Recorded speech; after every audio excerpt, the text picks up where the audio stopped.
Hello, everybody. This is Georgianne Hughes and The Bite Show with data for your head. And boy, oh boy, we have a bunch of it tonight.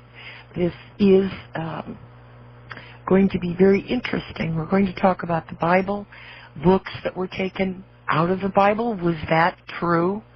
A lot of people say it is. I think they're blowing smoke up your skirt. Anyway,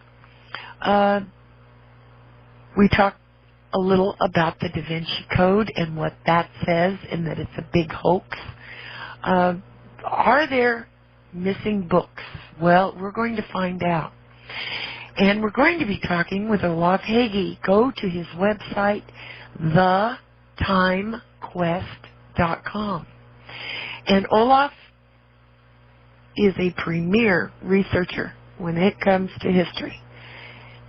Very, very accurate. He's a real stickler for accuracy. There's very few people out there like Olaf that really don't have an agenda. They just want to get to the truth. And that is why Olaf is so widely respected by serious people who really want to know the truth. And Olaf is also a published author, and he has some interesting things to tell you about an offer that he's making available. So go to his website, TheTimeQuest.com. And we're delighted to have you, Olaf. Hello. Hi, Georgianne. Hi. Well, I wouldn't say I'm without an agenda, actually, because I am a Christian, and I don't make that a secret. At least I hope I'm not making it a secret. Right.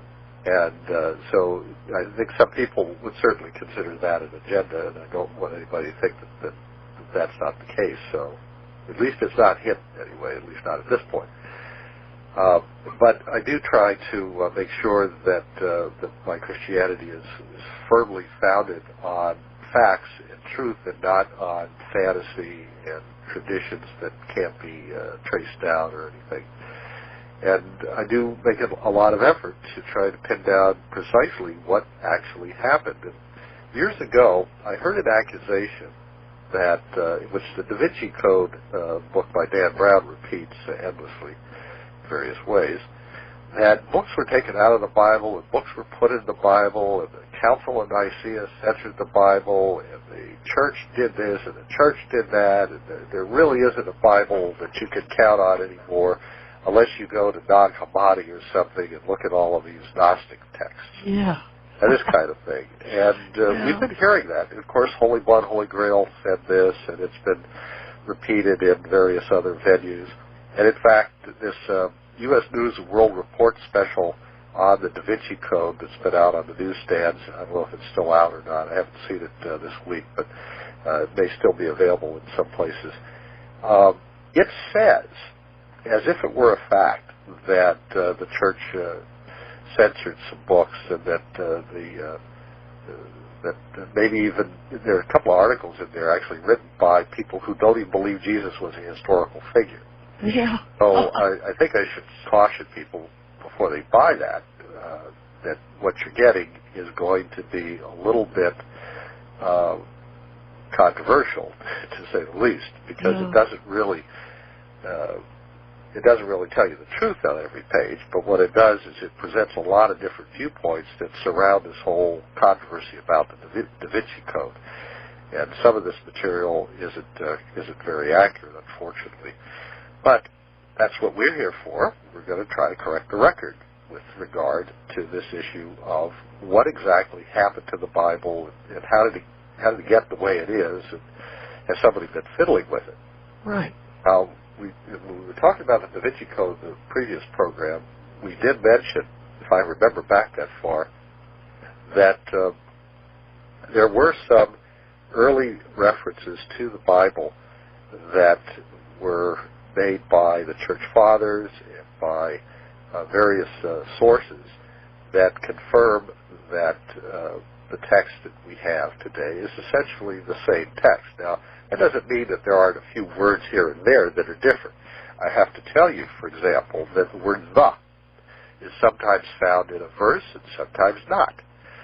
You know, that the definite article, which is tone or whatever in the Greek, that is sometimes missing and sometimes not missing.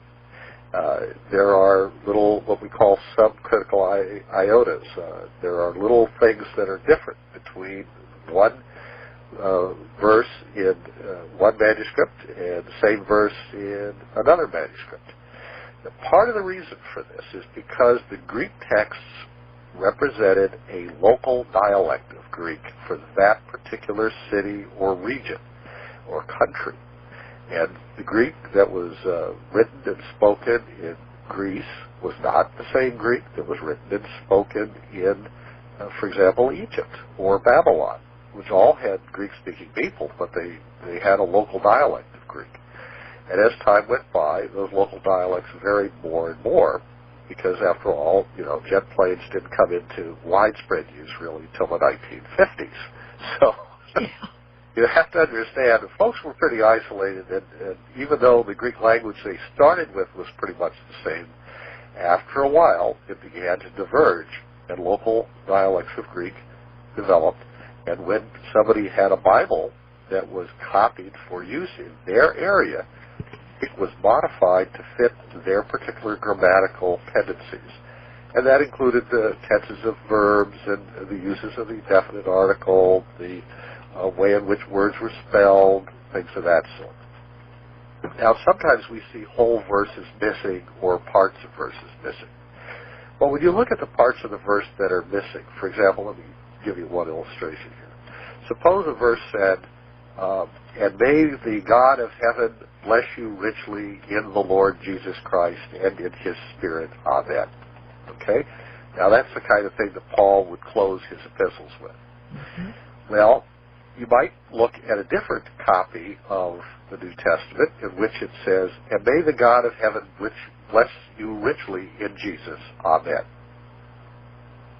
Same verse, same epistle, same New Testament, but somebody has made it shorter. Now, why did they do that? Was it because they were a malicious Gnostic heretic? Was it because it was some evil church father who was trying to edit the Bible? Ooh, no. It's because he was running out of paper. Or running out of ink.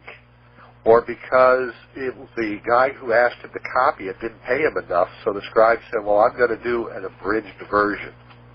Oh, very, very interesting. So what the scribe often will do is, if he's getting near the end of the page, the end of the scroll, and he hasn't got enough room, he might start leaving a few words out that don't seem to be extra important, you know, to the text, and you just leave those little words out to try to squeeze more on the page. And that's one of the things that was going on. Paper was incredibly expensive in those days, and parchment even more so.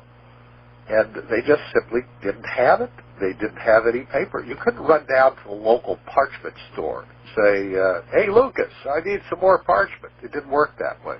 You had to order it. It would be shipped in from abroad frequently, depending on where the guy was located.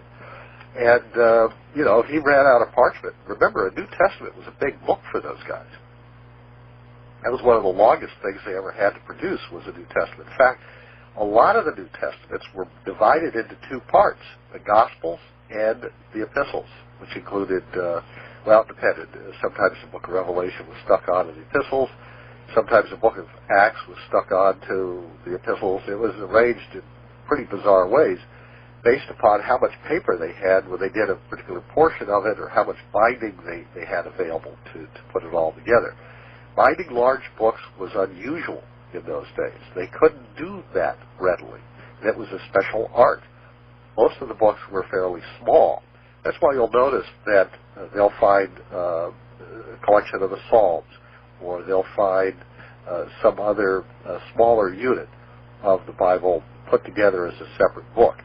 The idea of binding together an entire Bible in one binding, Old Testament and New Testament, was something that if you were to ask somebody in the 2nd, 3rd, 4th, or even the 5th century to do something like that, they would laugh at you. So that was a new technology to them. Binding books only started in the late 1st century. And it was a new technology. They weren't used to doing this sort of thing, and they started by binding fairly small things together. So you typically find a collection of the four Gospels together, maybe with Acts, maybe without. You'd find the epistles of Paul collected together. You'd find other things put together, but you wouldn't find an entire New Testament in the early days. That was just too much to try to bind. They just weren't used to that. The size of the paper was fairly large. They wrote in a fairly large hand. In fact, we have a lot of Bibles are called, I think they're called uncials. I think that's correct pronunciation, because they are made entirely of capital letters. Every single letter was a capital letter, no lowercase letters.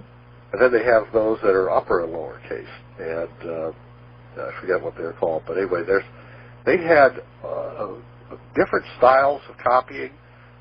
Some of them would copy page by page. That is to say, everything that was on one page would be copied onto another page. They wouldn't carry over to the next page. So if the guy was writing long and he got near the bottom, he'd try to squeeze it all in. So he might abridge something at the bottom of that particular page. So you're reading along, and he's going word by word, verse by verse, identically, and all of a sudden he starts leaving words out. And then he starts going word by word, identically, and then all of a sudden he leaves words out. And you follow the rhythm of that, you can see where the page breaks were. My goodness. A lot of things like that caused variations in the text.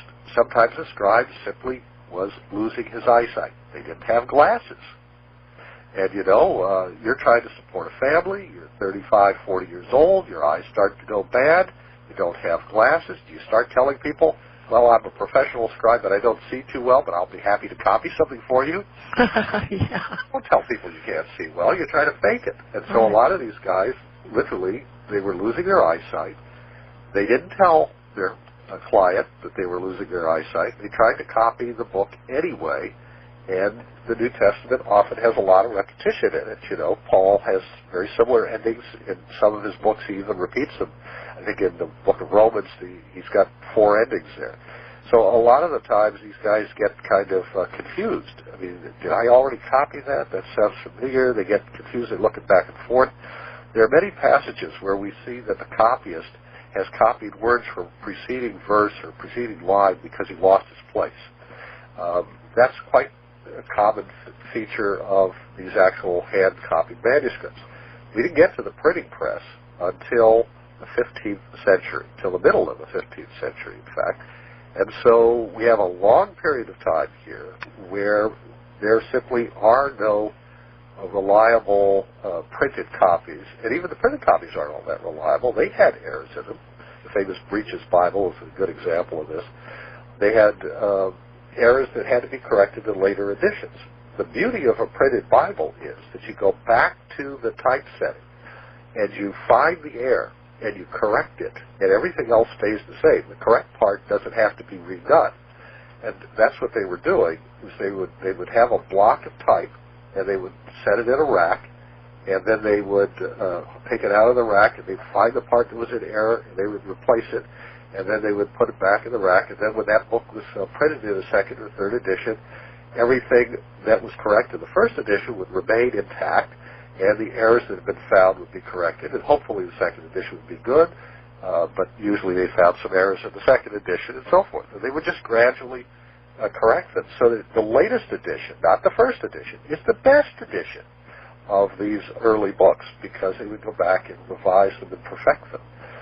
So the process of getting it right was very difficult. It wasn't something that happened easily, and it certainly is not a cause for saying that there's something wrong with the Bible because of the fallibility of the guys who were trying to make copies of it. You don't blame the messenger for the message, so to speak, and you don't condemn the message because of the messenger.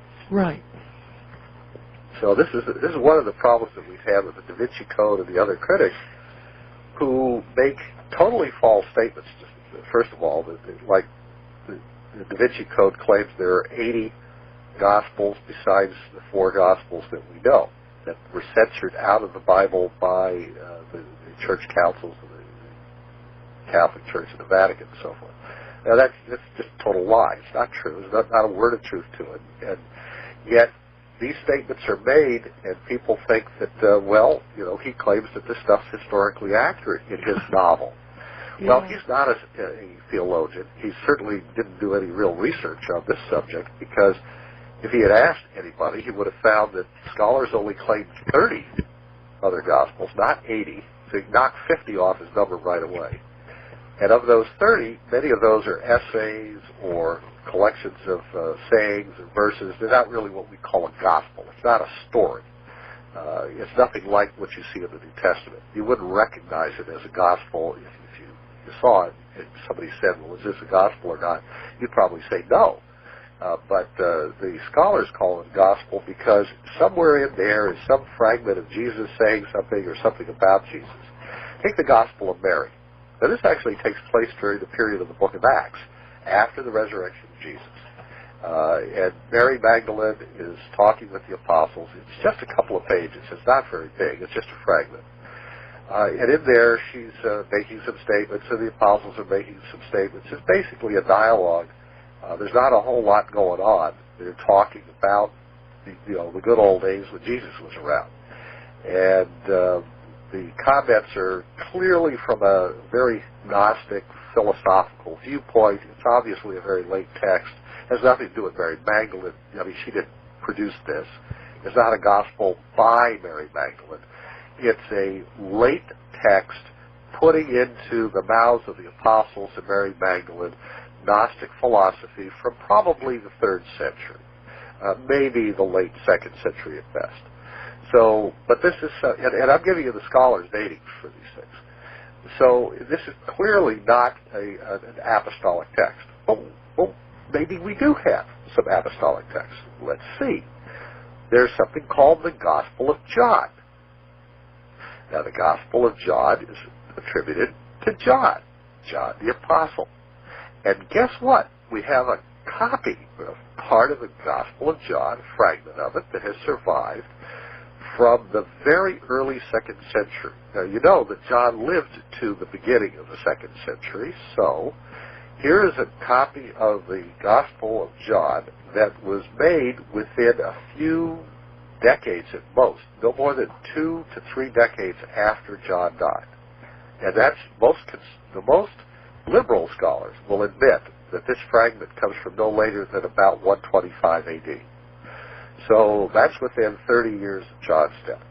That means it's within the lifetime of his disciples. And we have the names of some of his specific disciples who quote from the Gospel of John, of all things, and who were friends of John and knew John. There's no doubt about it. The Gospel of John is John's Gospel. His disciples know that it's his Gospel. They quote from it. People who were their disciples also quote heavily from the Gospel and attribute it to John. There's no question that the Gospel of John comes from the Apostle John, who was an eyewitness to the ministry of Jesus from the time of John the Baptist down to the resurrection and ascension of Jesus in heaven. And so there's no question that John saw all that stuff. He wrote his Gospel memories down at some urging, by the way, according to early church tradition, from the 2nd century, by the way. And that material we have in hard physical form from within the lifetime of his immediate disciples who knew him personally. Now, I don't know how you get any better than that. That's better attestation and better documentation for his having written these things than we have for anything that Julius Caesar wrote. Do you know how close we can get to Julius Caesar? We can get within 20 years or so of John for the Gospel of John, with a hard physical piece of evidence in terms of the actual piece of the gospel. How close do you think we can get on the same basis to the writings of Julius Caesar? We can't get within 1,000 years. People don't understand how hard it is to get manuscripts of ancient authors, because paper, papyrus, doesn't last very long, especially in the humid climate of the Mediterranean.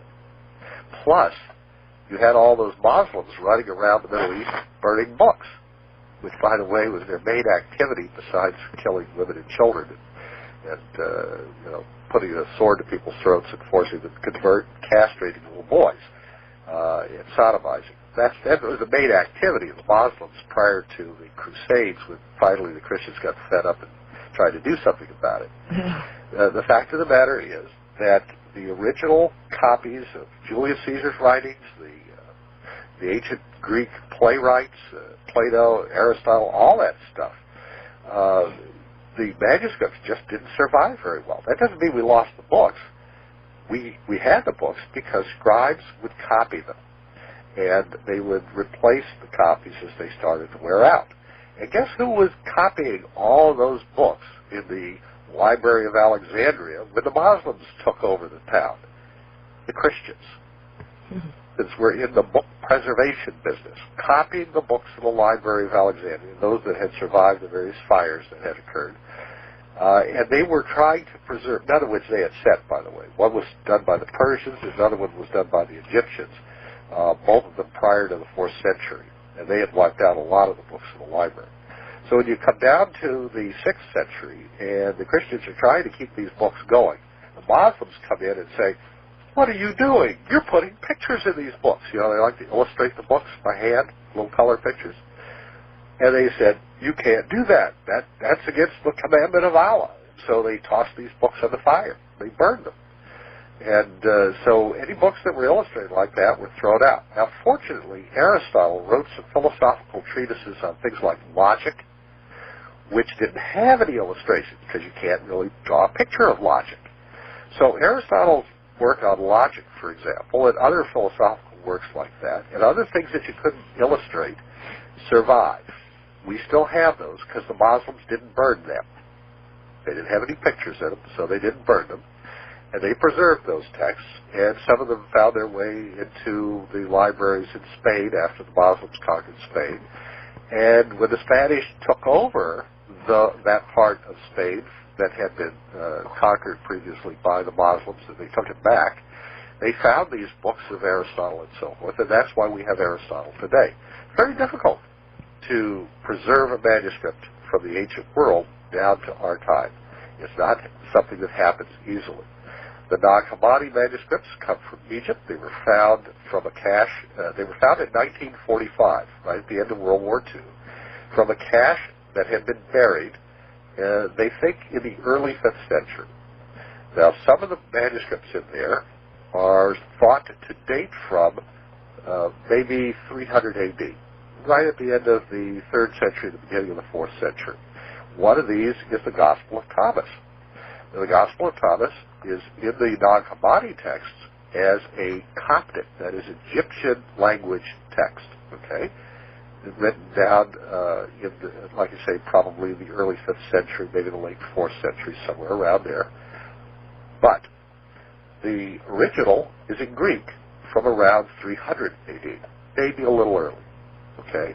Now, you'll hear people who will say that the Gospel of Thomas is a sayings gospel, S-A-Y-I-N-G-S, sayings gospel, meaning that it's a collection of 114 things that Jesus said. Little verses, little aphorisms, little things taken out of context, and there are 114 of these. And that's all there is there. There's no history. There's no storyline. You don't know when this takes place or what country it is. You don't know who Jesus is. They'll tell you who Jesus is. They just have 114 things that he said. And occasionally the apostles are asking him a question. He's responding, but that's basically what it is. It's sort of a collection of sayings or a little dialogue, if you will. Now, it's sewn together in a book. It's just part of a book, which has a collection of other Gnostic writings, some of which are pretty bizarre, and the Republic of Plato, which is another dialogue. Of course, the Republic of Plato is purely pagan. And this is clearly not a Christian group. There is no part of the Old Testament or the New Testament, not one single book from the Bible found in Nag Hammadi, not one.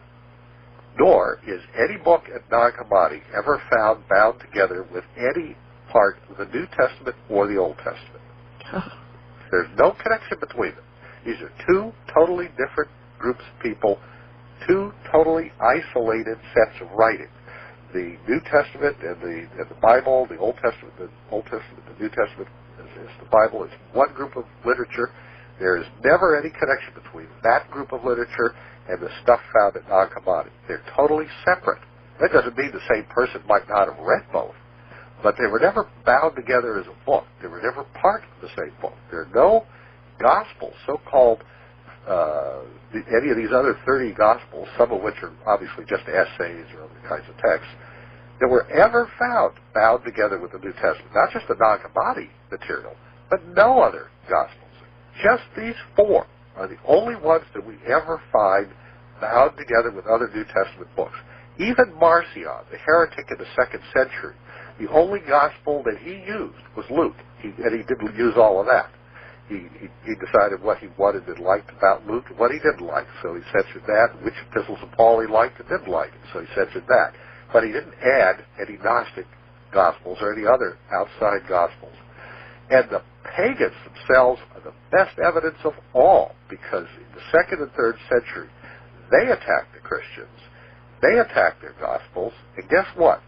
They only know of 4 Gospels that the Christians are using: Matthew, Mark, Luke, John.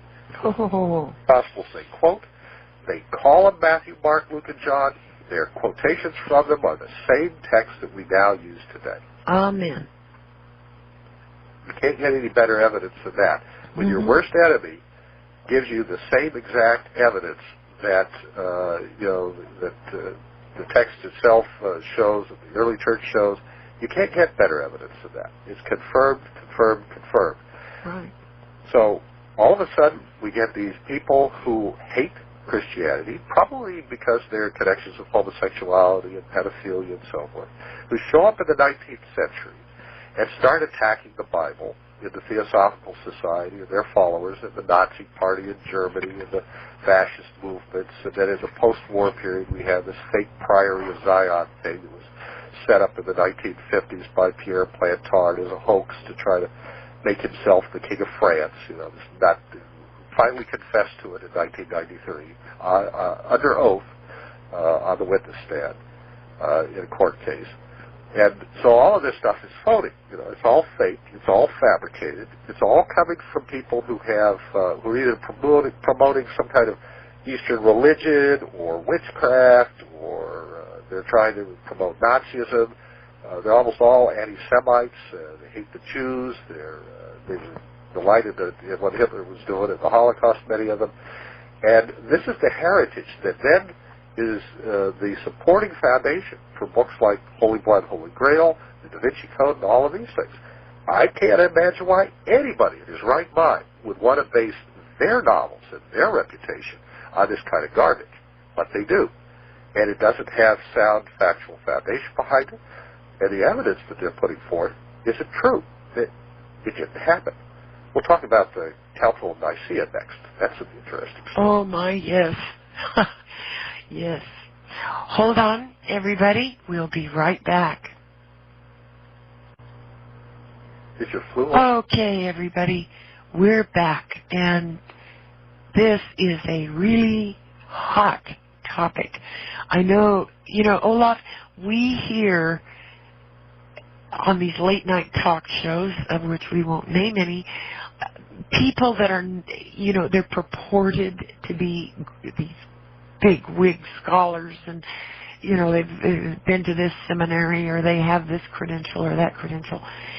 And they are peddling things that it seems to me are all agenda driven, and it is all aimed at destroying Christianity.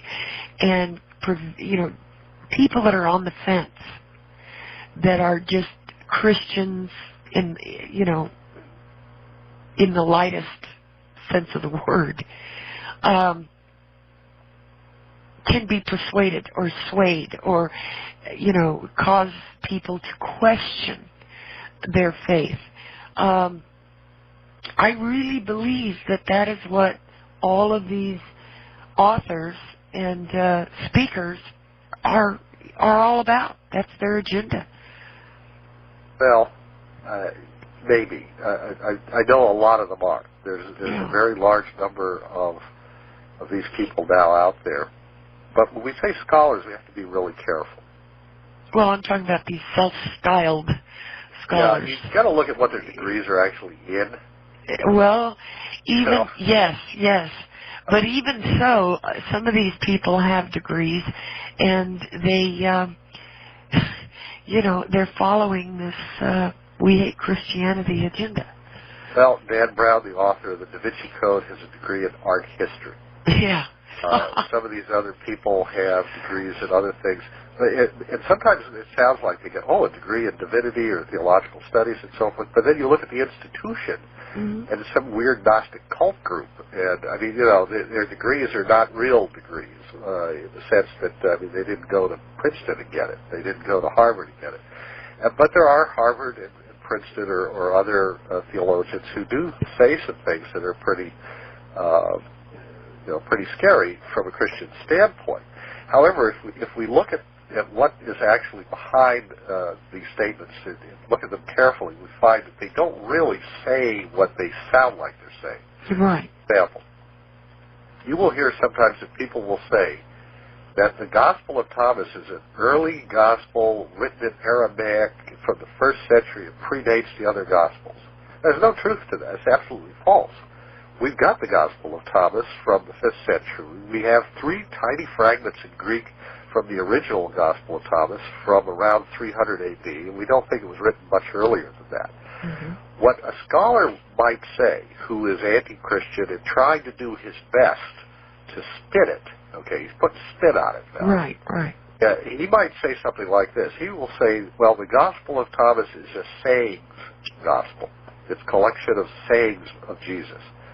Now, the Gospel of Q, which we believe predated the 4 Gospels or some of the New Testament Gospels, was a sayings gospel like the Gospel of Thomas. So the Gospel of Thomas represents the kind of gospel that was in existence prior to the writing of the New Testament Gospels. Now, he didn't actually say the Gospel of Thomas predated the New Testament Gospels. What he said was that it's the kind of gospel that we think was in existence prior to the New Testament. Well, there's no evidence in that statement at all. You say, it's our opinion that there was a sayings gospel of some sort around prior to the New Testament Gospels being written, a collection of the sayings of Jesus, and that this was used to write the New Testament. Okay, well, I got news for you. We've got that sayings gospel. It's called Q. Okay? This so-called Gospel of Q is in the New Testament. Every single word of it. It's derived entirely from the New Testament. All of it is in the New Testament. You're not missing anything, folks. It's all there. So what it's saying is there is a common source that some of the gospel writers used for their gospels. And they have reconstructed this common source. Now, they think it's a written down collection of the sayings of Jesus, which they call the Gospel of Q. But, you know what? Whether it is or isn't, it points to a common source origin for the New Testament material. And, of course, who is the speaker? It's Jesus. Yeah. And who are the authors? Well, 2 of the 4 gospel authors, Matthew and John, are apostles who heard him say these things. And 2 of the others, Mark is writing down what Peter said. So he's basically taking dictation from an ear witness, if you will. And the 4th one is the Gospel of Luke. And Luke said that he consulted those who were witnesses from the beginning, and that he had a gospel text in front of him that was written by the Holy Family, if you read carefully what he says in the first the beginning of his gospel. So these guys are consulting eye and ear witnesses, or are themselves eye and ear witnesses. These are the people who were there, they saw it, they heard it, they know what Jesus said or didn't say. And when they agree, as they do in the Q material, this so-called Q gospel material, when they agree, that's pretty good evidence that, in fact, that's something that Jesus did say. This is an indication that these men who were writing in the 60s or so AD, about 30 years after the crucifixion, were using a text that must have predated that time frame, must have been written in the 50s or 40s or 30s. which puts it certainly within a lot of eye and ear witness memory of the time of Jesus. So I don't think there's a whole lot of doubt that they were recording essentially what happened. They give slightly varying descriptions of events. You will notice that one author will describe things slightly differently than another does. That's obvious for the resurrection passages, for example. All four of the resurrection passages differ a little bit from one another, but they're focused on different people who had witnessed different things. So, for example, in the Gospel of John, we get information from what Peter and the beloved disciple and Mary Magdalene witnessed. In another gospel, we get information from what Mary, the mother of Jesus, witnessed, and so forth. I mean, each gospel is giving us a different perspective. In the birth narrative in Luke's gospel, we have Mary's side of the story and Joseph of Arimathea's side of the story. In the Matthew version of the birth of Jesus, we get information from Joseph's side of the story, and we get information from his side of the family. So each of them, and maybe from the Magi, we get information from different sources recorded by different gospel writers. And indeed, if you listen to what John says, for example, he says, there are a whole lot of other things that Jesus said and did which are not recorded here. And then you go and you read in other Gospels different things that John didn't record. And people say, see, those are contradictions. John says this, but this other guy says that.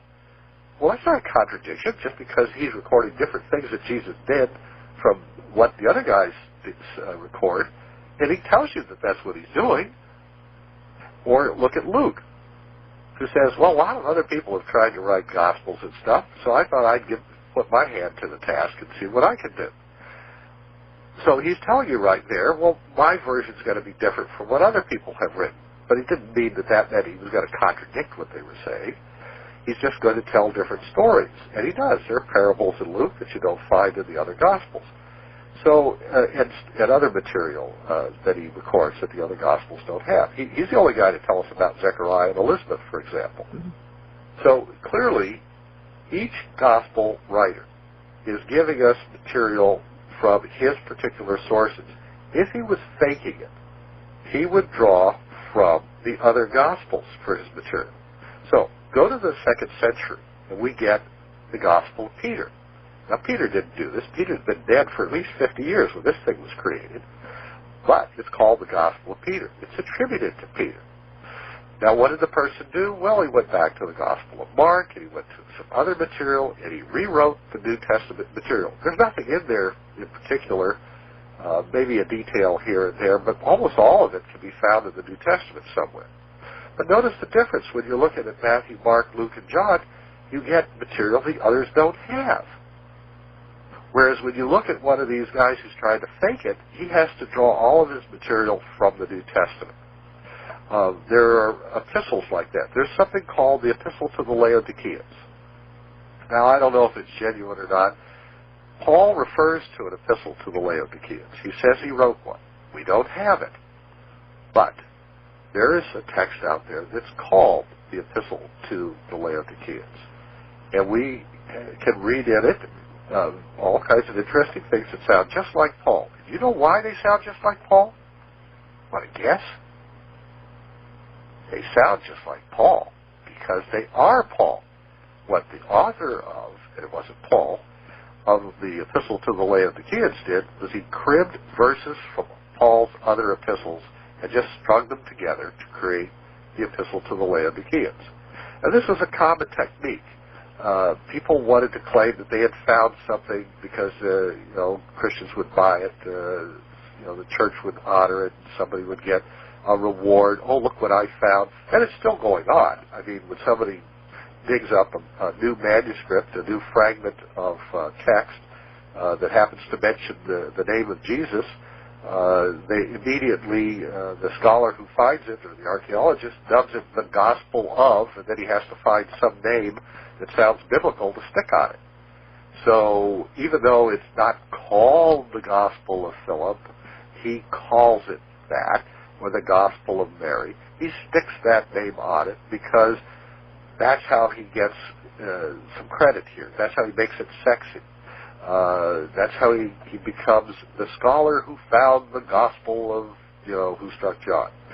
Whatever it is that he has to call it to get, tenure at his college, or whatever it is he's after, to get published, or write a book on it, or become famous. So we have people running around doing that today and trying to make a name for themselves, just as the Gnostics were trying to do in the 2nd and 3rd and 4th centuries. I've got kind of a question, and I know that this would be a whole show by itself, Olaf, in several parts. And, twice this week I've heard people say, well, I don't believe in the Bible. God didn't write it. It's just written by a bunch of men. And it is not God's word. Quote, end of quote. I've heard that from 2 people this week. The Council of Nicaea thing. Yeah, the church councils put it together. Yeah. Put together by the church in the 4th century. Constantine created it. That's one of my favorite ones. Oh, yeah. I barely read and write did it, yeah. One of the problems we have here is that a lot of the people who say these things heard somebody else say it. Yeah, they're just regurgitating it. Or they read some book somewhere written by some popular author who didn't know what he was doing to say it. Yeah.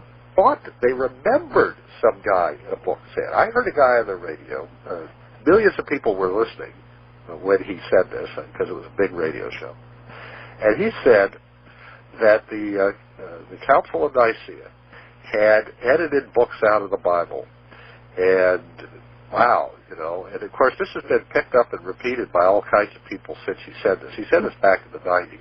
Well, was there even a Bible to edit books out of back then? Yes, indeed there was. Okay. New Testament was present at that time, every book of it. Okay. They're using it. They all agreed on what the text was. There were, I think it was 250 people at the Council of Nicaea. They were all bishops or clerics of some kind who were representing their local churches and districts. They all memorized the New Testament practically. They were able to dispute the doctrines of Arius based upon a common Greek text of the New Testament that they all agreed upon. And we know this because they were disputing the word homoousis and whether or not it was found in the New Testament. And they all agreed that it was not in the New Testament. Now, how could they agree on something like that if they didn't have a common New Testament that they could refer to? So they understood what was in and what was not in the New Testament, right down to every word. And they knew that that word was not found there. And so a big dispute arose as to whether they could put into their creed a word, that is the creed that new people who were baptized in the church had to memorize and recite upon being baptized, a little ritual they had developed. They wanted to decide this issue. Could you put into that creed, the baptismal creed, sometimes known as the Nicene Creed now, or the Apostles' Creed, could you put into that statement of faith a word, a single word, that was not found in the New Testament Greek text? Mm-hmm. That's an interesting debate. Yes, it is. That was the issue they first discussed at the Council of Nicaea. Now, after they got through with that debate, they went in, they talked about, well, what about somebody who had lapsed during recent persecution and had denied the faith? Could that person be readmitted? Did he have to be baptized again? Issues like that. What about the Bishop of Jerusalem? Was he going to be given equal status with the Bishop of Rome and the Bishop of Antioch and the Bishop of Alexandria? The Bishop of Constantinople was just not in existence yet because the city of Constantinople had been built. There were all kinds of issues that these people were addressing. But you know what? One issue that never came up was editing anything in or out of the Bible. Not a word, not a book, nothing. They didn't edit anything. They didn't declare canons. They didn't have to. They all agreed on what was in the New Testament. This was not an issue for them. But if you go back to preceding writers, Eusebius had already listed the books of the New Testament. Irenaeus, I should say, had already listed the books of the New Testament. We have references to all the New Testament books and quotations from them in the early church fathers' writings prior to the Council of Nicaea. We have the pagan authorities telling us what the Gospels at least were that they were using. We have references and quotations from and fragments of all of the major parts of the New Testament, Revelation, Acts, the Epistles of Paul, the Gospels, and so forth, from well before the Council of Nicaea. And from the first century, we have 3 of the 4 Gospels in fragments, and from the very beginning of the 2nd century, we've got the Gospel of John in a fragment. So we have parts of these texts. We know we have a what you call a canon list from the 2nd century, whose author we don't know, which is apparently cribbed together from 2 or maybe even 3 copies that lists the same 4 Gospels, Book of Acts, the Epistles of Paul as we have them, and the Book of Revelation. The only dispute really is about the question of the general epistles, and some of the general epistles are accepted without question, and then there are some others that are missing. But then it's a fragment. We don't have this whole thing. It's called the Muratorian canon or fragment, and it's not complete, so it's a little hard to tell. And it does seem to be cribbed together from other sources. The piece of material that we've got comes from the 9th century, so it's not very ancient in a sense. But it does give us some idea, at least, that as far as the 2nd century, which some of this material comes from, in terms of the historical context of it, and this being a copy of that, there's certain uncertainties. And it seems like there's a translation into Latin here that we have to allow for as well. But that virtually all of the New Testament in the 2nd century was being attested as genuine. The one thing that's kind of mysterious about it is that I think it mentions something called the Apocalypse of Peter. Now, this is an early text that a lot of people talk about, and some people believe that the Apocalypse of Peter is actually the book of Revelation. Some people think it's a different text. There's a lot of dispute over this question, because there's an early church tradition that John Mark, Peter's grandson, and who I think is the real author of Revelation, and Peter had a revelation, or apocalypse, which is the Greek translation of that, which caused them to go to Alexandria and to Rome, shortly after which they were both executed. So some people believe that that's a revelation that is separate from the book of Revelation, but I think it's the same book, because you'll notice in the book of Revelation at the very beginning, the first chapter, it speaks of us and we. Then he talks about I and me, and there's a clear indication here that there's a second person with John the Revelator, who we know is not John the Gospel writer, who's apparently the Apostle. So somebody besides John the Apostle. The only other John the New Testament really gives us to look at who would fit into this context is John Mark, the grandson of Peter. And we do have this early tradition which indicates that Peter and John Mark had a revelation of some sort. So it does appear that that's the text being referred to. But in any case, there's some dispute over that particular text. It's the only one of any significance that seems to be really talked about as another possible text for the early New Testament. But again, all we've got is this little fragment that's not complete, this Muratorian canon, translation into Latin from the 9th century, which seems to have cribbed together 2 or possibly 3 other texts. So it's an iffy document. That's the only little, if you will, straw that they can balance all of these claims that there were other books in the New Testament that were taken out. Very, very dubious thing, and certainly not enough to base the kind of accusations that they're making upon. Well, now, also people say, well, the King James Bible is King James's Bible. That it's been edited and put together by a bunch of Masons. Well, there's some question as to whether they were all Masons. There very probably were some Masons involved. King James is said to have been a Mason, and he certainly is the guy who caused that Bible to be written. Mm-hmm. And then after it was and written according to his specifications, by the way. I don't say translated, because only 10% of it's a new translation. The rest of it is derived from other sources, the Great Bible, the Bishop's Bible, the Geneva Bible, and so on, Matthew, Henry's Bible, and so forth. So it takes parts of these preceding texts and he puts them together They put them together, these committees that they had working on it. And it took them a while to do it. They excluded people who disagreed with King James. Yeah. King James then took a year to read it and edit it. And some people say that Francis Bacon helped him to do that. Once this was done, the book then became the only Bible you were allowed to use in all of the lands under King James authority. It included the New World. That included any other territory in the north of France or any place else that he might have been ruling over at a particular time. So anybody who had another Bible was arrested, the Bible was taken from them and burned or dumped in the sea. These people were often put to death. We have a lot of people who were killed because they refused to use the King James Version of the Bible and continued to use the Geneva Bible or some other text. It's kind of like the Muslims today. You will convert or we'll kill you. Quran or else. Yeah. Use any other religious text, we burn it. Yeah.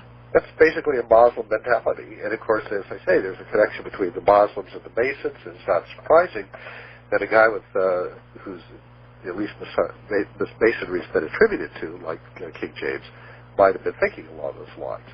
This kind of censorship of the Bible was very strange because you got to understand something. Prior to King James, the Bishop's Bible, the Geneva Bible, the Great Bible, various other translations in English that were around, Matthew Henry and all these other texts, Tyndale Bible and so forth, all of these things were in circulation. All of these were being used. Everybody was free to use any of these Bibles they liked. It was King James who decided that only his authorized version was allowed, and that all others were to be removed, burned, destroyed, gotten rid of, and his alone was to be the one that people could read and study. What was the Bible that the people brought to this country in the very beginning, Olaf? Which Bible? The Geneva Bible. The Geneva, okay. James wasn't published till 1611. Pardon? The Geneva Bible was brought by the Jamestown colony. It was brought by everybody who, at least English Bible bearer, to this country, or some other version, but it wasn't the King James version until at least 1611. And the Geneva Bible outsold and outcompeted the King James Version of the Bible for many years thereafter. For a couple of decades, they had a terrible war going on, literally a killing war, over this issue of the Bible and who would use it in the colonies and so forth. As my understanding is, there were no King James versions of the Bible published in the colonies until right before the American Revolution. Oh, that's interesting. And so it does suggest that the colonists were very rebellious about this book. They didn't want to use it. They considered it, not a proper text to use. But it took a lot of British persuasion and imposition, and finally they were able to crush the Geneva Bible and replace it with the King James Version. But it was a Bible that was specifically used to persecute Protestants and Reformers. The King James Version of the Bible was an instrument of persecution to death of Protestant Reformers in the Christian Church in both England and America. And they were very insistent upon forcing people to use that particular text. It is now found on the altars, or whatever you call them, of Masonic lodges. I don't think that's a coincidence. Very interesting.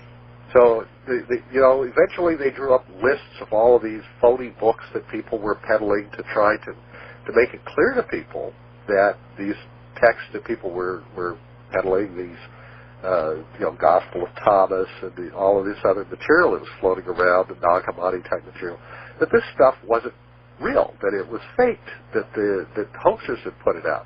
The pagans and the Gnostics and others who hated the true Christian church were constantly trying to produce books, partly, the Gnostics to push their own philosophy, and then other people just to sabotage the Christian church, just to undermine it and confuse people. So by the end of the 4th century, they issued a list of these books. The Council of Carthage, and I think there was another list that was put out.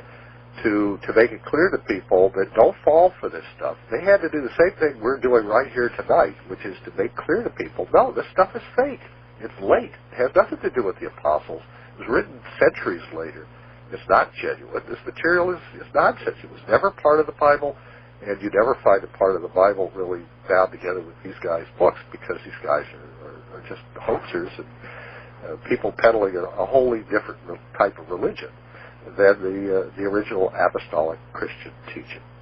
Yeah, kiss a tree and yeah. There really is a revival of really paganism going on. And that's really the religion that you find Dan Brown promoting in the DaVinci Code, if you read that book. It's really the religion being promoted by Holy Blood, Holy Grail. It is a Gnostic, pagan, non-Christian philosophy. It's full of reincarnation and goddess worship, all kinds of stuff. It's just another version of paganism, which they're trying to revive. Well, the Mormons believe that, if you adhere to their way of thinking, that you're going to be a god and you will have your own world, and that's why it's important to be married and have lots and lots of kids, so you'll have a population for your world. I mean... Yeah, getting into Mormonism is a whole different topic. Oh, that's a long series all by itself. Not unrelated, because witchcraft and Freemasonry played a huge role in the formation of Mormonism. Yes, it did. No question about that. So a lot of these, whenever you see somebody veering off, you ought to look into what their background is. Where did they get this stuff from? What are their origins? What was their influences? And you'll see time and again that this stuff all arose pretty much in the last 200 years, and all of it is essentially very modern. You don't find this stuff if you go back 500 years or 1,000 years where people are saying that these books were part of the Bible. That's really a modern idea. The Gnostics never said that their books were part of the Bible. They didn't say that. They had their own little Bible, their own little philosophy, and they didn't agree with the Christian text, so they didn't include them in their texts. They knew that they were a different religion, and they knew that they were preaching a different philosophy, but they wanted to use Jesus and the apostles to peddle their ideas. And in fact, the earliest Gnostics in the 2nd century were saying, we are no longer Jews, but we are not yet Christians. We're in between, and that's where they positioned themselves, as an in-between group. Calling them Gnostic Christians is something they never called themselves. They never called themselves Christians. People who called themselves Christians are the ones that the pagans were persecuting, and they were the ones that the Gnostics said that they were not belonging to. Do you see those times coming again, Olaf? Well, they're here. I mean, we have people like that now. We have, you mean persecution? Yes. There are millions of people being put to death all over the world for their religion over the last few decades. Well, primarily, I was thinking of this country. I know that in the Sudan, the Arab Muslims that they call militia, the mainline press likes to call them militia to dirty that word. The word is malicious, isn't it? Yeah, malicious. Evil, murderous people. And they fail to mention that most of the people who are being murdered, raped, and abused, including children, are Christians. Well, it's gradually coming out that this is basically a persecution of Christians. Yes. Going on over there, and that hundreds of thousands of people are being butchered. Yes. In various ways or starved. Do you see that happening in this country too, Olaf? I mean, are there indications? Yeah, I think there are. I mean, that's a topic for a whole show. Oh, yeah. We've discussed you touched on a few things that would be... What you have to do is listen to late night radio, listen to the callers who hate Christians and hate Christianity. Oh, yeah. And say that they should be locked up, say that they should be put in camps. They actually are talking about it already. And it's only a matter of time before these people, elect somebody. I mean, John Kerry tried to pretend that he was a Christian while he was campaigning, but everybody knows that, his Christianity is very dubious. Yeah. Find somebody who hates Christians, a Hillary Clinton, for example, who gets elected, and then we're going to have trouble because we got the Patriot Act, we've got all of these laws that we put in to go after terrorists, and she can use them to go after Christians. Well, sure. They could at any time say that Christians, represented a terroristic religion. I mean, they can say and do anything they want to now. They've got the infrastructure almost completely in place. And by spreading lies about the Bible and the history of Christianity, they're able to create a following of people who've been taken in, naive and ignorant people who don't know much about history and haven't really studied these things, who believe what they read in novels, of all things, and go by what paperback books tell them, instead of looking in real references and studying the real sources of what really happened. I mean, that stuff's available online, by the way. You can go online and read the early church fathers. You don't have to take my word for it. And you can read what the pagans said. That stuff's available. It's not a secret. So if people would do that, they wouldn't be taken in by these liars and hoaxers and fraud peddlers and so forth, and Pierre Plantards and so on. I can't imagine why any honest person would have written the book that Dan Brown wrote if he had actually studied any of the source material here on this subject, other than just reading that paperback book, Holy Blood, Holy Grail. I mean, if you really did research and really looked into Pierre Plantard, just went to the internet and plugged that in and to see what comes up. I mean, I defy anybody to do it. Just type in Pierre Plantard, Plantard, and see what comes up. And you will be surprised. You will find that the guy is an admitted hoaxer, that this whole thing was based on him and that it's not true. Oh, gee. Wow. Well, Olaf, this has been absolutely very informative, and I hope the listeners out there will visit your website, thetimequest.com. You should point out, by the way, that that's all one word. There are no spaces. Right, and no dashes. It's all one word, thetimequest.com. Olaf, thank you so much for being here this evening, and well, thank you for having me. Well, absolutely, and we have more work to do. There's quite a few topics to cover. Now we'll do something on witchcraft and something on persecution and whatever. Right.